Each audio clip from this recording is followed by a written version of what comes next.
Welcome to Focus English with Cece. Hello, everyone. Welcome back to Focus English with Cece. I'm Cece, and I'm so happy to be here with you. And I'm Tom. It's great to see you all again.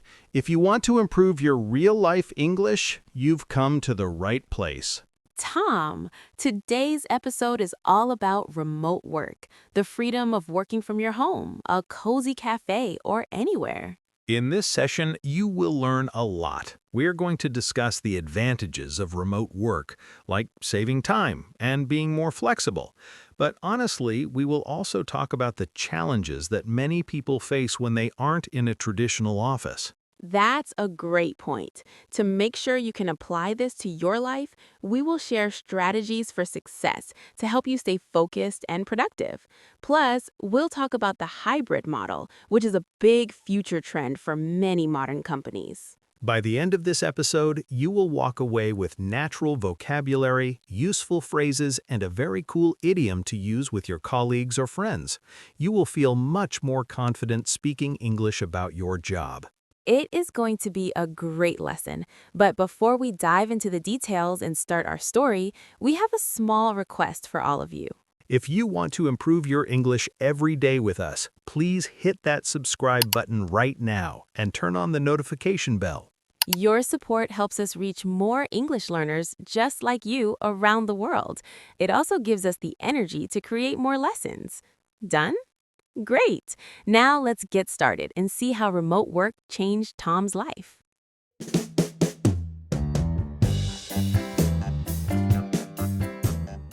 Tom, looking at you now in your comfortable t-shirt and shorts, it is hard to believe your past.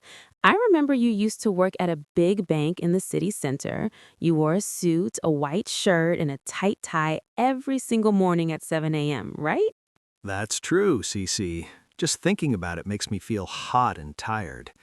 That was my life for 5 long years before I finally switched to remote work. I looked very professional, but inside, I was stressed. Do you know what I hated the most about that life? It wasn't the boss or the reports, it was the commute.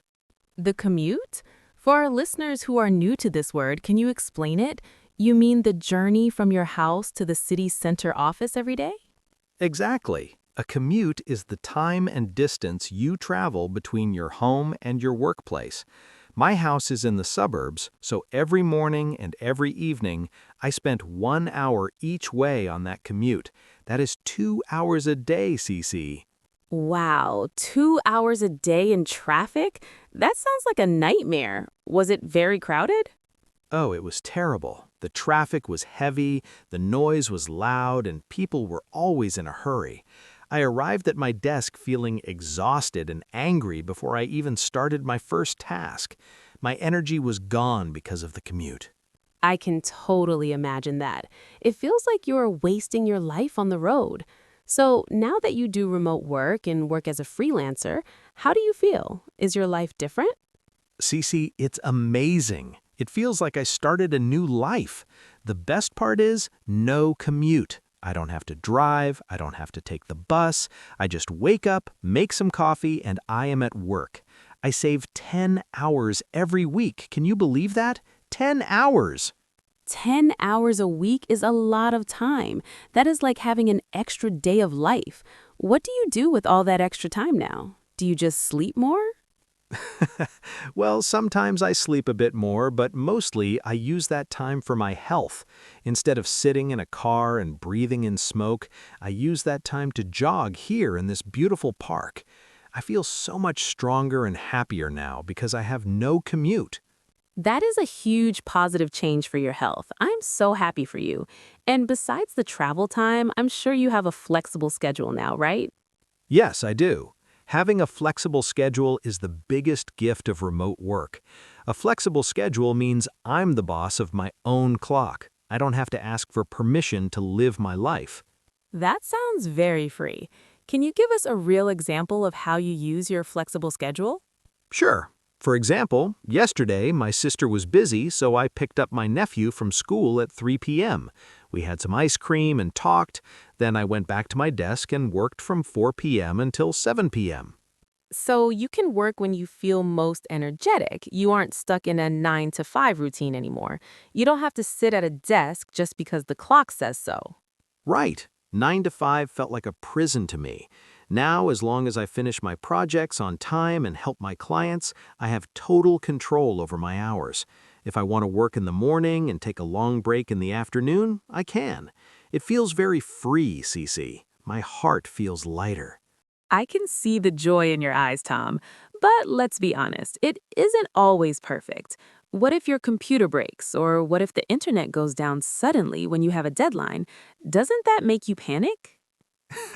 Oh, at first I was very worried. I remember one time the power went out during a big storm. I was shaking with stress. But now, after 2 years of remote work, I know that small problems are just part of the journey. There's a great idiom for this feeling. All in a day's work. All in a day's work? That is such a cool phrase. Can you explain it to our listeners? When should they use it? Of course, it means something is a normal, expected part of your job, even if it's a bit difficult, annoying, or strange. It's like saying, this is just a normal day for me.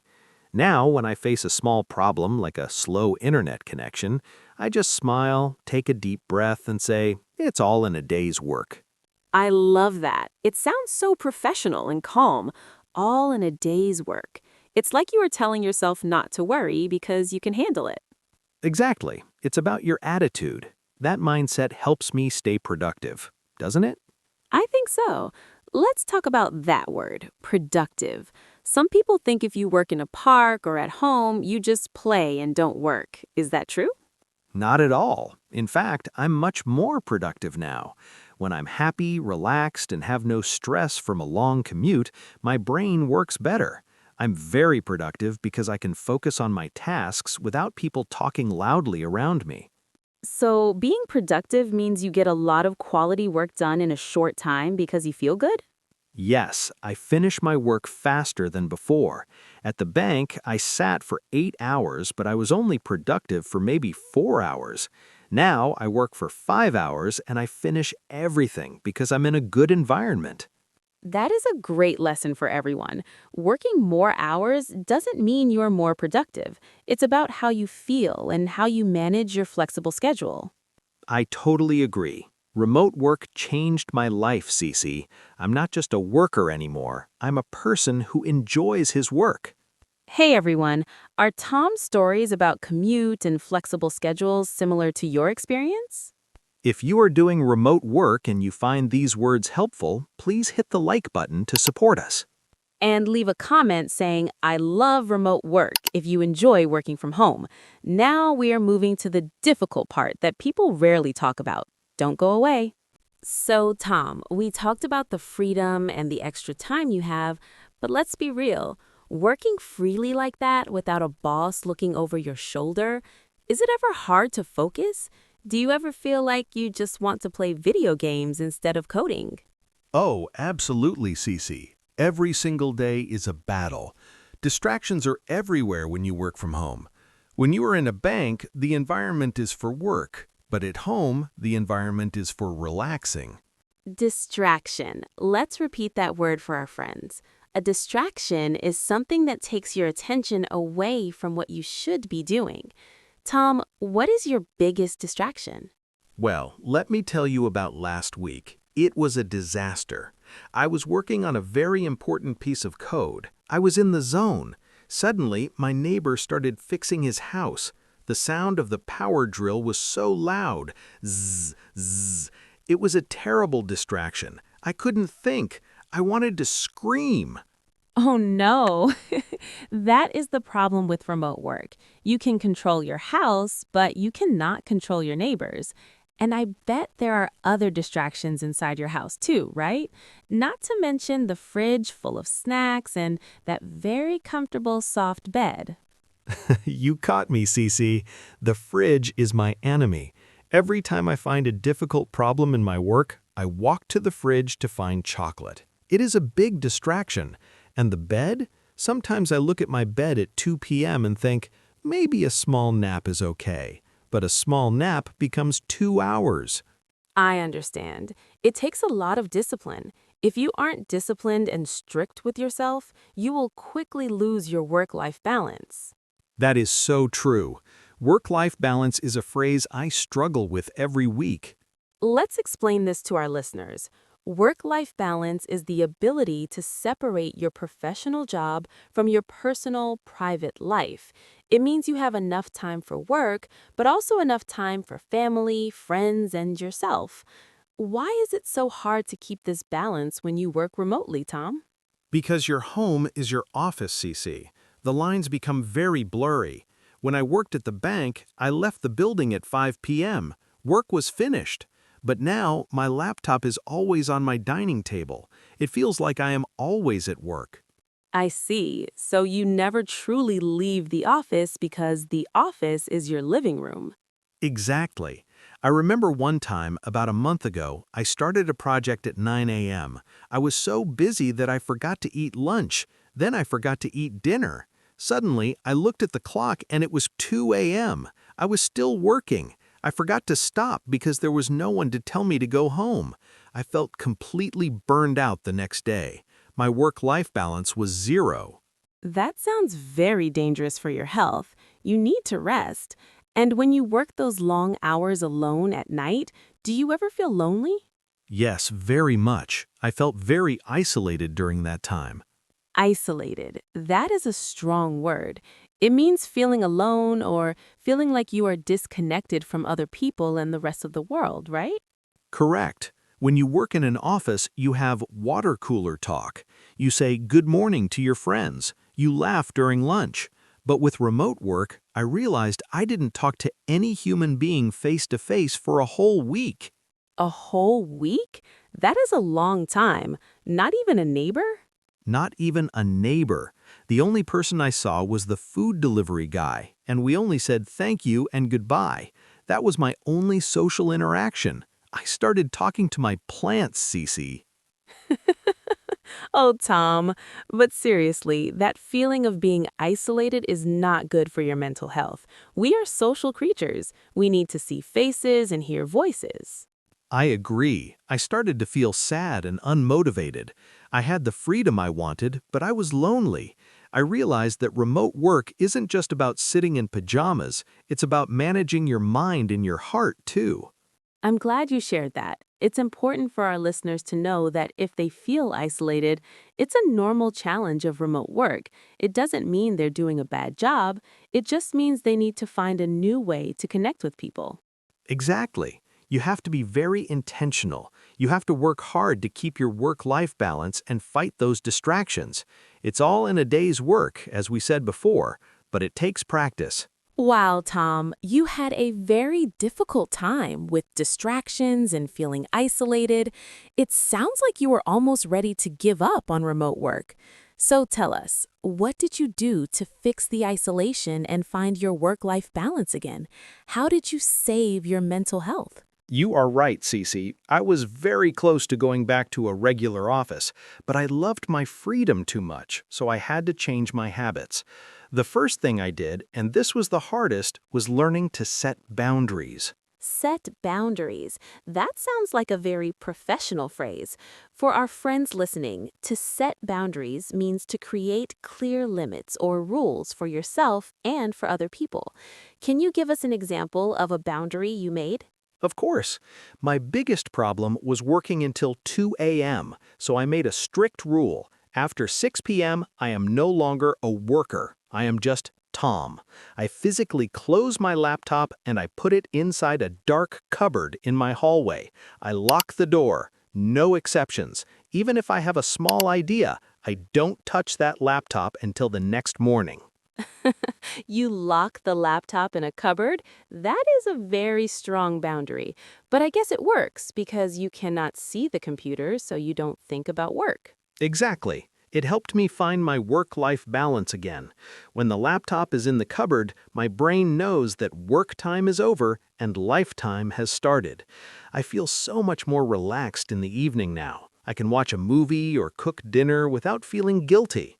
That is excellent advice. You need a finish line for your day. And what about your house? Did you change where you work in your home? Because earlier you said working in the kitchen or the bedroom was a disaster. Oh, definitely. I realized that my brain was confused. When I worked on my bed, my brain thought it was time to sleep. When I worked in the kitchen, my brain thought it was time to eat. So I created a dedicated workspace. A dedicated workspace. So, a workspace is a specific area or a specific room that you only use for your professional tasks, right? Yes, I bought a beautiful wooden desk and a very comfortable chair. I placed them right by the big window in my spare room. I call this my success corner. I made a new rule. I only sit at that desk when it is time to work. If I want to play a game on my phone or check social media, I have to stand up and go to the sofa. That is very smart, Tom. You are training your brain. When you sit at that wooden desk, your brain says, "Okay, Tom, it's time to be productive now." And when you leave that workspace, your brain can relax. Exactly. It changed everything. I'm much more productive now because my success corner has no distractions, no snacks, no TV, just me and my work. But, Cece, there was still the problem of feeling isolated. I still missed talking to real people. Right, the loneliness problem. How did you solve that? You can't just talk to your plants forever. No, the plants were starting to get bored of my stories. So I started to be more social. Now I regularly meet old colleagues from the bank or my neighborhood friends to catch up. Let's stop there for a second. To catch up. We hear this all the time in English movies. To catch up means to meet and talk about the latest news in your lives because you haven't seen each other for a while, right? Exactly. Every Friday afternoon, I go to a small cafe, I meet a friend, and we catch up on everything. Instead of just talking about boring business or projects, we catch up on movies we watched, our travel plans for the summer, or even just how our families are doing. That sounds lovely. Does it help with the isolation? It helps so much. After I catch up with a friend, I feel full of energy. I feel connected to the world again. I realize that with remote work, you have to work harder to have a social life. You have to invite people out. It doesn't happen by accident like it does in an office. That is a very important lesson. You have to be active in your social life. But you know, Tom, many people are now doing something that is a mix of your old bank life and your new freelancer life. I notice many companies now use a hybrid model. The hybrid model. Yes, I see many of my friends doing this now, and they seem very happy.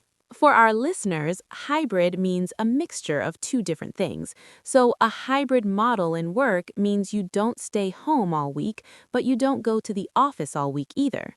Right.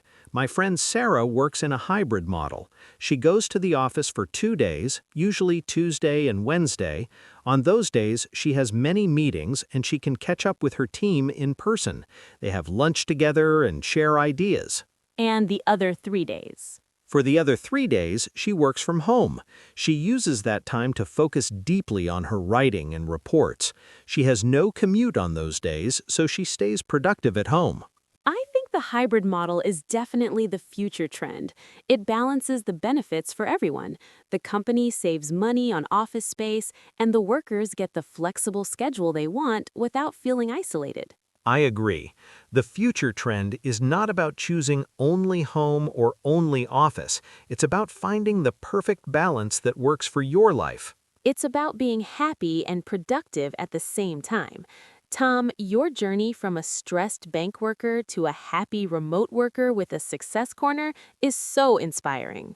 Thanks, Cece. It took some time to learn, but it was worth it. It's all in a day's work. Tom, thank you so much for being so open. You have really helped us see the full picture of remote work, the good, the bad, and the beautiful. It was my pleasure, Cece. I hope my story helps someone out there who is struggling with their work-life balance. Let's quickly review our key vocabulary one last time so our listeners can remember them forever. So, remote work means working away from a traditional office. Commute means the journey to and from work. Flexible schedule, having the freedom to choose your own work hours. Productive means getting a lot of high-quality work done efficiently. Distraction means anything that takes your focus away from your goal. Work-life balance means keeping a healthy limit between your job and your private life. Isolated means feeling lonely or disconnected from other people. Set boundaries mean making clear, strict rules for your time and space. Workspace means a specific, dedicated area just for your work. Catch up means meeting someone to share the latest news and updates. Hybrid model means a modern mix of working from home and the office. Idiom, all in a day's work, means a phrase to describe a normal part of your job, even the hard parts. That is a fantastic list. Now, here is your homework for today. Choose just one word or the idiom from the list above and write a simple sentence about your own job in the comments. We will personally check your grammar and reply to you. We really want to hear from you. And please don't forget to subscribe to Focus English with CC and share this video with a friend who is learning English. Your likes and shares mean the world to us. Thank you for spending your valuable time with us today. We believe in your English journey. Have a very productive and happy week, everyone. Keep practicing and stay positive. Goodbye, everyone. See you in the next episode. Take care. Bye-bye.